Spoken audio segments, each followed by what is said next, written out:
Hello and shalom. I'd like to talk to you for a few minutes of God does not owe you an explanation.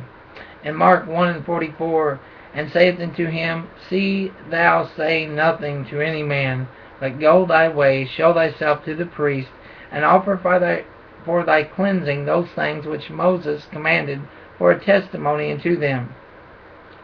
But in 45, what did he do? Did he listen to Yahweh? Did he listen to what Yeshua said? But he went out and began to publish it much, and to blaze abroad the matter, insomuch that Jesus could no more openly enter into the city, but was without in desert places. And they came to him from every quarter. So do not be hinderous. Do not go and do what you want to do. A lot of times, even though that healing, even though that he has touched you and done things, you have to go and witness to people the way that he tells you. You have to do what he tells you to do. He does not owe us an explanation.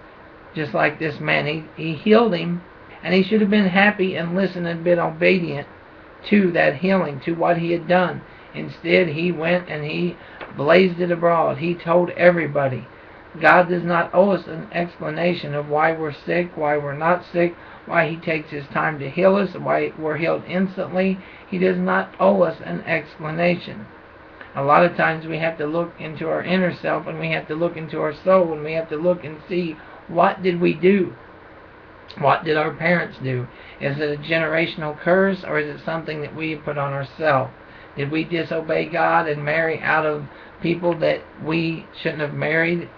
Did we have children out of wedlock? Did we do all these things out of his will?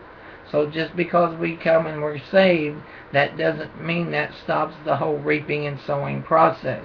See, a lot of people think they go to church and they're saved, and well, that automatically just stops the sowing.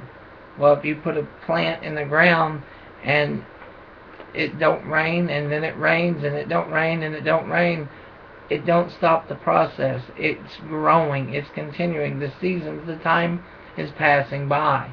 So as long as you put that in the ground and it continues to grow, it's going to grow. It's going to flourish. It's going to become something.